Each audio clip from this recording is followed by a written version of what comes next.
Oh, hi. Hope people like the rave.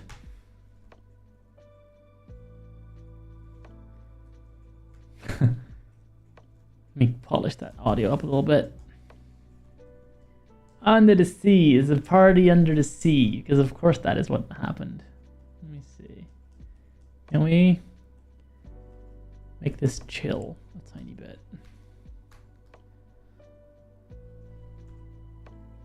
There. That should be a little bit better. The question is, am I still audible? Yes, I am. Look at that. Everything is working. Look at that. Everything is working. Everything is going where it needs to go. Look at that. This is good. This is a lot better than we had happen yesterday where everything broke in the beginning. Well, that's good. Let me put the browser in the right place, because right now no one can see it.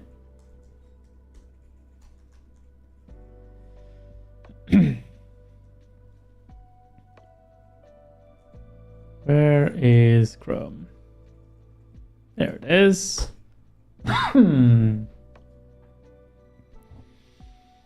So a couple things. We have some new stuff. Obviously, we are affiliate now, so there's a couple things I can do now. You can spend bits if that's something you want to do. Like that's never something I'm gonna require, but you can. I made the Ask GLaDOS interaction channel points friendly. At least it should be. So you can, if you don't want to ask me something, you can ask the AI something, and it'll TTS back and answer, which might be amusing from time to time. I was seeing if I could find like Neo or Morpheus or something for this one, but I couldn't find it. So I guess GLaDOS is just about the hackiest things I could find. I keep driving over cables. This is generally not recommended for the cable's continued existence. There we go. So yeah, that's the thing you can do. I have a couple more on my gaming one. There's like a SpongeBob smashing his ship into the stream. It's pretty fun. But yeah, this just has the one TTS thing for people to mess around with. We'll see if it takes off. There should be captions as well. I tried to get those working like literally a minute before the stream started, so I may have gotten something wrong. May need to toggle it off and on or something silly like that. But yeah, it is supposedly it should work. It is an overlay, so pretty sure that's not very accessible for screen reader users, but yeah, you can't have everything, unfortunately. Sad.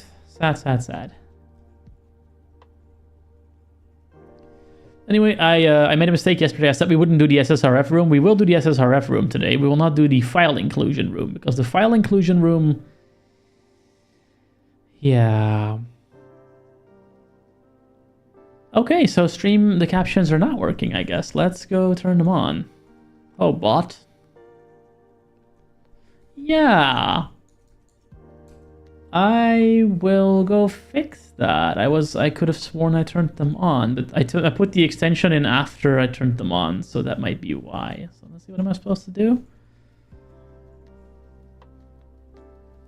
To stream... Okay, so I have to go to this website here. So we do want captions if possible. Be good. There. Let's see what it says here. Easy ad streams. Dashboard.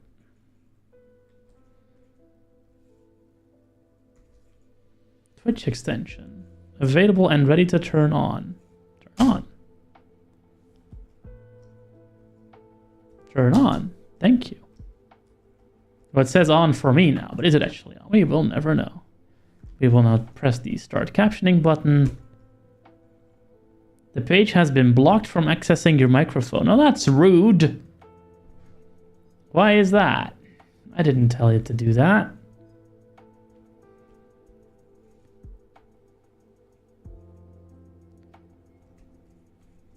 Why?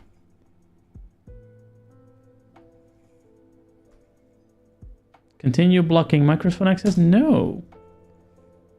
Always allow this website to use the microphone.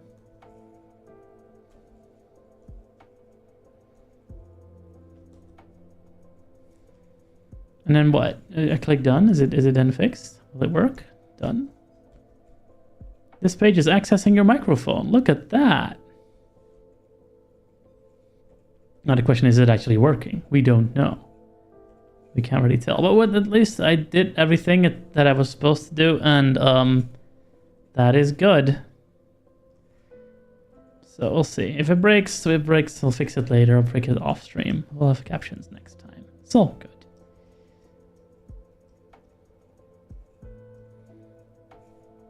It's all good.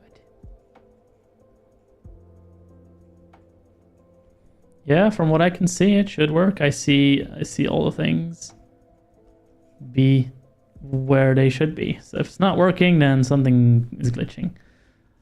Problem for future me. All right. So what are we doing today? We're starting with the SSRF. We're going to see if we can do all these web things so we can get to the BurpSuite roast next week. I'm really looking forward to that because that's going to be more interesting by an order of magnitude by what we've been doing so far. This has been pretty simple so far yet, but we'll see how we do. We'll see how far we get. I did not do the file inclusion on stream because it's extremely tedious to do. Basically, it's a variation on .. with a couple of recommendations I saw in there that haven't worked since like PHP 5.4. So I just did not feel it was productive to do that one. But these ones seem relatively like the practice still sort of upholds. So we can do these ones. These ones are fine. We'll see how much screen reader interaction we'll need. A lot of this is just going to be us messing around with web pages. It's going to be some simulations, some other fun stuff. So let's just start at the top and make our way down here. I will super duper quickly make sure that we actually have the thing that we're looking at on screen. And I will also make the font a little bigger because I think it is rather tiny.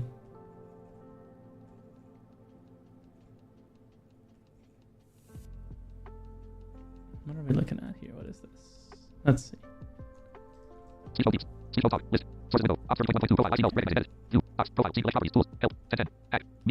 Yeah, I see the page. CR, that means it's working. I'll make this a little bigger. Oh, it was already big. Why? I can never understand how this works. It should. Yeah, it should. But yeah, thank you, Crescent, for indicating that my NVDA is coming through. It's supposed to in this case, but thank you. All right, so I'll actually turn the things and dongs off. Please, cake. There you go. So, task 1 reads, what is an SSRF? Room brief.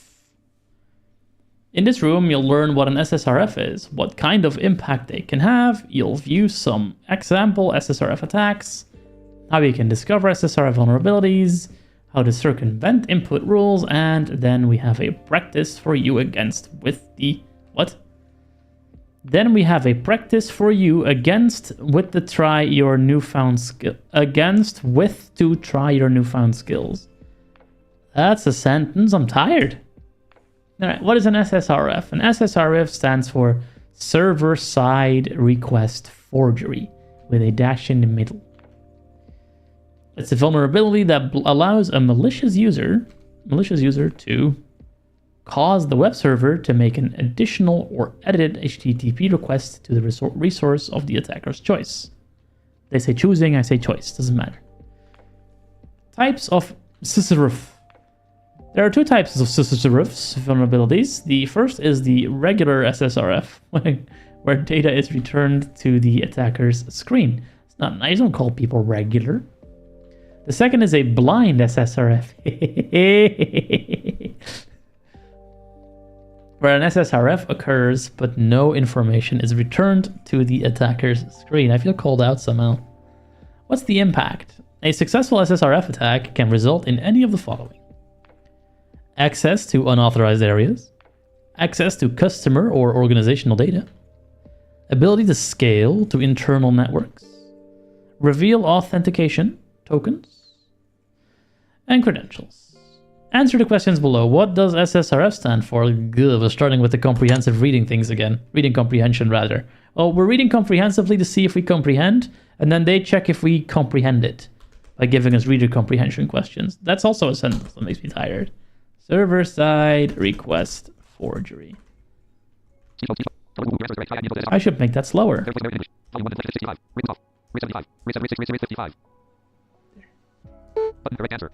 also pretty sure that the people who were here for the viewing, for the viewing, English really good. I think that the viewers that were here will be the only persons who will know that I played that Under the Sea song, because I'm pretty sure that's going to get muted in the YouTube and the VOD on Twitch. We'll have to see. Because that was made by a band or group or person called Oishi, which is delicious in Japanese, but I am not super sure if it's copyrighted. I'm pretty sure it is, so I'm relatively sure it's going to get muted. We'll see. I'm halfway expecting like an error, like an alert from Restream. Hey, copyrighted audio, don't do that, you muppet, that's a bad idea. Let's see. As opposed to a regular SSRF, what is the other type? A blind SSRF. Is that what they want? Yeah, just the... Oh, just the word blind. Okay, well then. I feel called out again. There we go. I see null. I should have filled that in. Task 2. Examples. View site. Okay. So we press the button. That's going to make some iframe appear. Click the View Site button, which will take you through some common SSRF examples, how to exploit them, and even a simulation to see if you can take advantage of an SSRF vulnerability using what you have learned. We haven't learned anything yet. What is a flag from the SSRF examples site? I don't know, I haven't looked at it yet, so let's go down there by hitting the M button for next frame, because these always show up in an iframe. And then we see SSRF examples. So let's actually have the computer read this. Instructions. Ah, yeah. SSRF examples. Instructions. We're going to take you through some sample SSRF attacks and explain how they work at the end of the examples. You have to figure one out for yourself. Button next. Mode full is active. For the examples, you have to figure one out for yourself. Button next. Okay. Next button. Next. Button. TryHackMe web server below instructions. The below example shows how the attacker can have complete control over the page requested by the web server. The expected request is what the website.thm server is expecting to receive with the section in red means the URL that the website will fetch for the information. Oh yeah, the section in red. Yes, that's that one. Yeah. Yes. Okay, so we have our first actually needed alt textless image here. No one can read this image if you can't see the screen. Let me set up my AI to see if the AI can give us make us a bit wiser.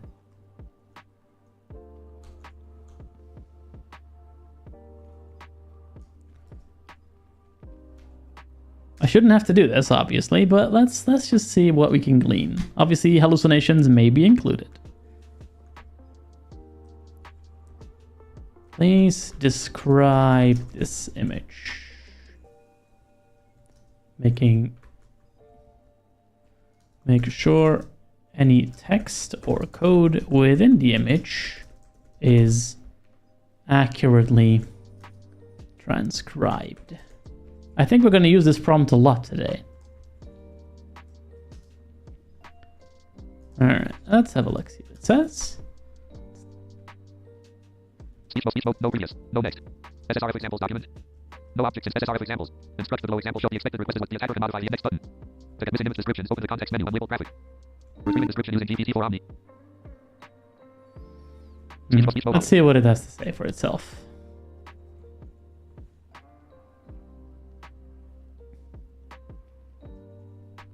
The image appears to be a flowchart titled Expected Request, which describes a hypothetical hacker attack process on a website. Here is a breakdown of the content within the image. Title: Expected Request. URL example: website.thm/stock question URL equals http://api.website.thm/api/stock/item?ID equals 123. Flow steps. 1. Hacker requests. Description: website.thm stock URL, blah, blah, blah, same thing as before, but it says /API/user. 2. Website requests. API.website.thm is API/user. Flow diagram. 1. Hacker, represented by a computer with a skull icon, sends a request to website.thm. URL used. It uses the user API thing. Depicted by an arrow from hacker to website.thm. 2. Website.thm processes the malicious request and forwards the request to API.website.thm. URL used, and so on and so forth. So it's a flowchart that indicates essentially how this works. No alt text whatsoever, no tabular data, nothing, no alternative. Blind people, you, basically.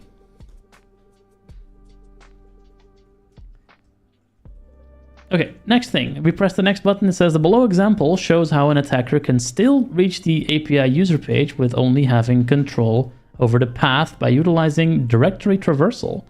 That's the thing we did in the last example, where you do .. When website.thm receives .. this is a message to move up a directory, which removes the /stock portion of the request and turns the final request into /API/user. We have another, we don't even have a flowchart for this. It's just not there. Okay, next. In the example, the attacker can control the server's subdomain to which the request is made. Take note of the payload ending in and x equals being used to stop the remaining path from being appended to the end of the attacker's URL, and instead turns it into a parameter x equals on the query string. Okay. This is basically a slideshow. Like, there's images, there's little slides, and we can only see the instructions, but not really what's actually on the slides. Which makes me wonder how doable this next question is going to be, actually. But we'll see. Because we have to get a flag from this thing. Okay, here's another one. Going back to the original request, the attacker can instead force the web server to request a server of the attacker's choice. By doing so, we can capture request headers that are sent to the attacker's specific domain. These headers could contain authentication credentials or API keys sent by website.thm that would normally authenticate to API.website.thm. Okay, next.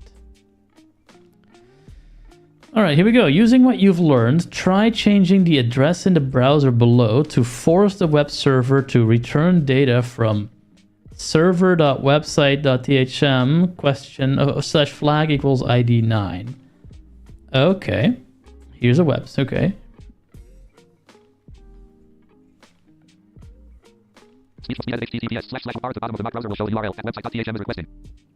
So yeah, we really don't have enough information. Just by looking at these instructions, you can sort of figure it out. Return data from https://server.website.thm/flag equals 9 to make things easier server requesting. R at the bottom of the browser will show the URL at website.thm is requesting.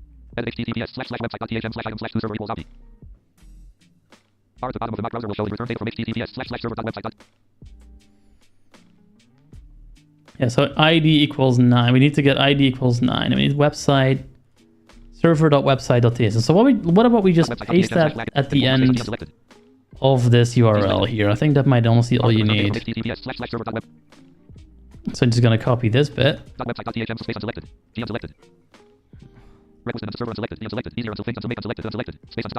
There. Copy this. And paste it right here. Paste https://website.thm/item/user equals .website.thm/flag equals 9. 9. Let's see what it tries. Heading level 1404 not found. Not found. Jinx 1.18 server requesting https://server.website.thm/flag equals 9.website.thm/copy/item equals 2. So there's probably a way to go through all the things that we've just learned, and then find the actual flag. This is annoying, because we've seen this in action. We've seen this being done, but I honestly don't know which one here they want. And we haven't been able to read about these things. We've been able to see pretty pictures that didn't really tell us much, which makes this harder to do. So what at this point I'm going to do is I'm going to actually grab a write-up for this task, which possibly might give us a bit more of a description of what was actually going on visually there. Intro to SSRF, TryHackMe write-up. And this is one of those things that I don't like to do, but sometimes have to. Like at this point, I just don't have enough information to do it any other way. And I could do this without like checking these resources. I probably know what I have to do here. I just want to go, you know, from a perspective of a beginner who does not know what they're doing yet. So I'm now looking at a Medium page for a write-up for this page. And I'm going to see if they give us some interesting stuff to read. Let me just really quickly switch my headphone speech here so I can hear it and speed it up. Oh, that's a bit too far.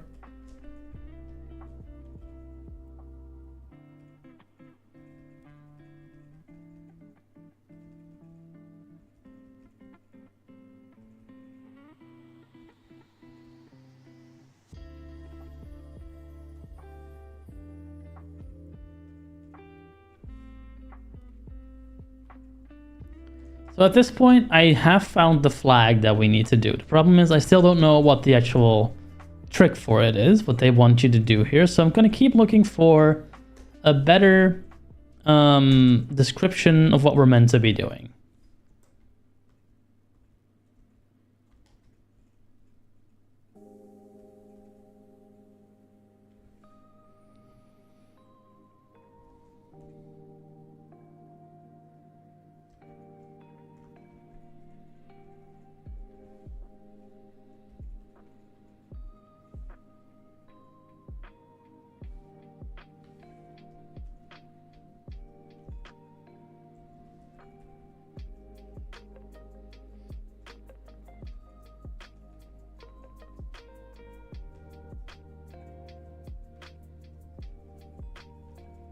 Found a screenshot of what the person is doing. I'm going to see if an AI can tell us what we're meant to be doing here. I'm very curious if a beginner will be able to do it this way. The image appears to be a screenshot of the web. Yeah, blah, blah, blah.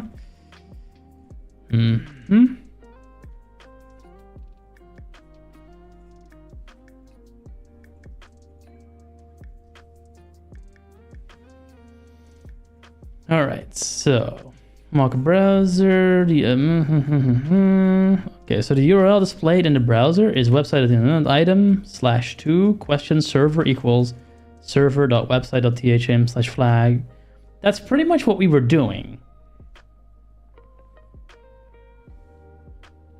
So let's just not use the flag we found. Let's actually do this the way we're meant to be doing it. Let's see what the difference is that we were doing and what they want us to do. So I'm going to go back to my Chrome window here, because we now should have enough information to figure out what we're meant to be doing. Let's see.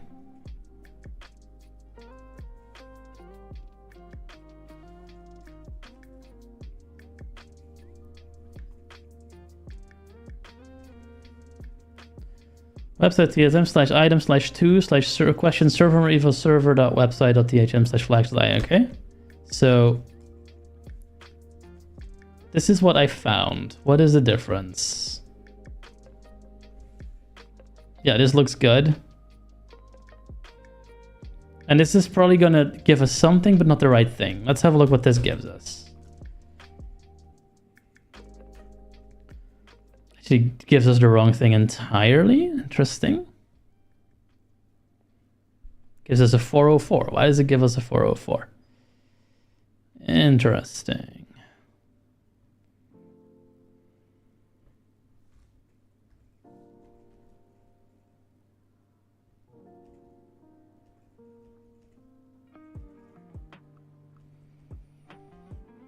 Strange. Okay, so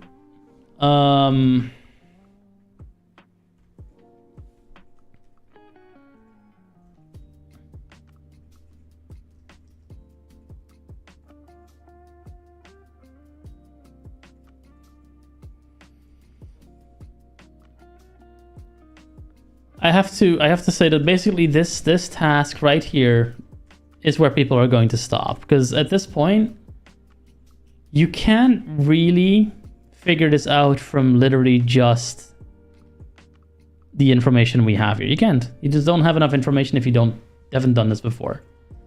That's a shame. So at this point, you're gonna have to sort of walk through dive to figure it out. And, you know, normally that's fine. If you need some help with that, it's completely okay. Hey, Power Skills, what's up? We're doing TryHackMe and we found sort of an inovercomable obstacle. Basically this slideshow thing that we're looking at right now, this is purely graphical. And a beginner who's coming at this would not be able to finish this task as intended, which is a shame. So that's broken. Good job. TryHackMe. It's fine. We can progress because I do have the flag. We can fill in the question, but yeah, this entire view site, this entire thing, pointless. We are now going to not play with this anymore. It's sad. We can't use it. We're gonna go on. We're gonna move on. We're gonna close this screen here. And we're gonna fill in the flag that we were not allowed to get by ourselves because this room is too inaccessible to get that to work.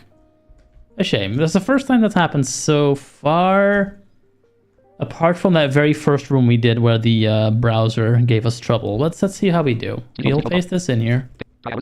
That's correct. Beautiful. I don't. I'm actually paying for it. I don't really need to because they very sneakily put like one paid room in this path, like a couple rooms in, making it seem like you need to pay to do the entire path, but there's really just one room you need to pay for.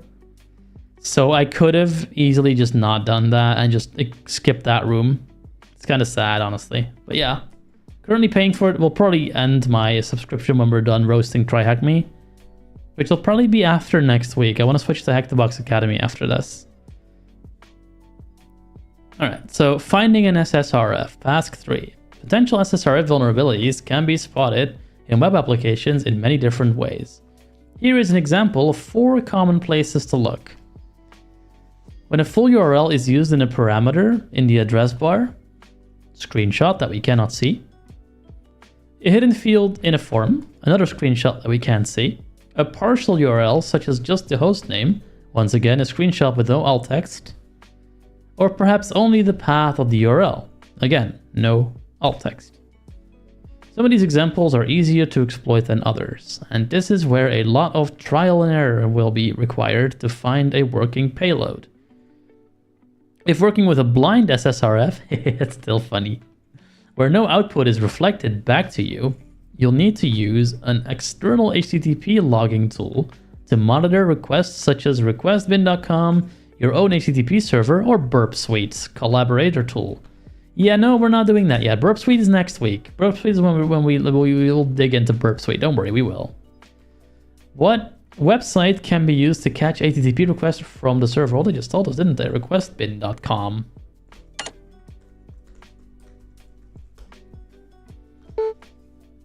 Whoop, whoop, correct answer.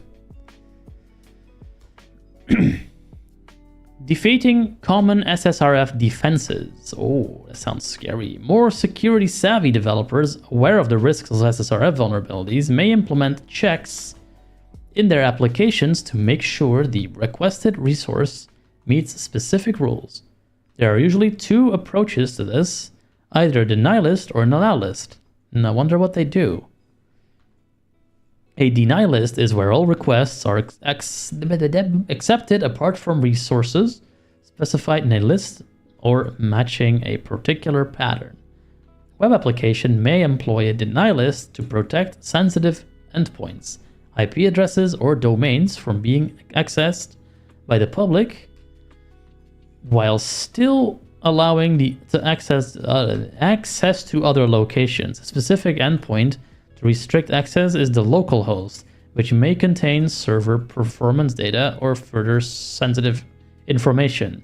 So domain names such as localhost and 127.0.0.1 would appear on a deny list. Attackers can bypass a deny list by using alternative localhost references such as 0, 0.0.0.0, 0000. I feel like I'm reading binary here. 127.1, 127. 21307076433. That's the first time I've seen that one. 107700000001 or subdomains that have a DNS record which resolves to an IP address 127001, such as 127001.nip.io. I think this room is a little sort of ill-made. Like, there's a lot of screenshots here that we can't read, but also just dropping a bunch of different things on us that a beginner wouldn't know. What is nip.io? Beginner isn't going to know what nip.io is. Also, in a cloud environment, it would be beneficial to block access to the IP address 16... Oh shit, we're getting hacked!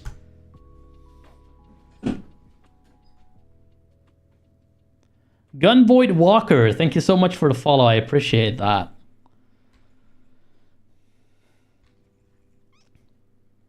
I fixed the follower noise. Yesterday it wouldn't actually play. Should have played now. If it didn't, I'm going to be super sad. Also, in a cloud environment, it would be beneficial to block access to the IP address 169.254.169.254, which contains metadata for deploy cloud servers, including possibly sensitive information.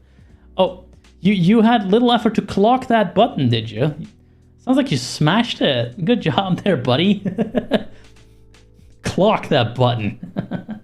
I will mercilessly laugh at typos. You're all good though. Yeah, thanks for the follow. I really appreciate it. I've only started this channel for like a few weeks, and honestly, the reactions have been great so far. So, hey, that's rude. Yeah, I've been seeing that. Twitch has been odd lately. Refresh the page, that usually fixes it. An attacker can bypass this by registering a subdomain on their own domain with a DNS record that points to the IP address 169.254.169. I don't really understand why they're telling us this at this point in our journey. We don't have this kind of knowledge yet. Like, no one's gonna, like, I don't know. I know this is an intermediate path, but I don't know, this feels like a huge leap up from, hey, look, we made browser thingies so you don't have to use tools. Click the button again, see if that fixes it. An allow list is where all requests get denied unless they appear on the list to match a particular pattern. Shouldn't be. Like, the follower thing went up. Wait, let me check. Did the follower count go up? Wonder if Twitch is just having a moment. Hang on, I can't do that in this browser. Hang on. Just gonna check for you. There you go. Twitch just needed a minute. Can I see the thing? I want to see the thing. Let's see. Okay, we got 6 of you watchers. Nice. 169 followers. Very nice. I appreciate that. Such as the rule, the URL uses a parameter must... The asynchronous can be difficult, yeah. Also, hello, welcome in Justin E913. The sound didn't play?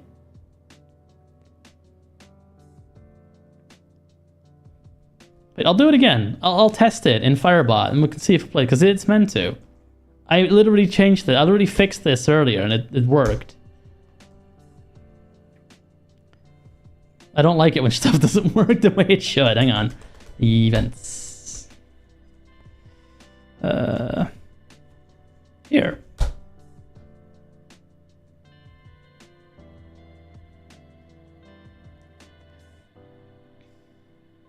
Was that not audible? It should have been audible. Like, it's... Exactly. Yeah. I mean, you guys can hear the music, so you should be able to hear that as well. Worst case, I'll just send it somewhere else, but it's stupid. We'll just do something else here real quick. Super easy to fix. Alright.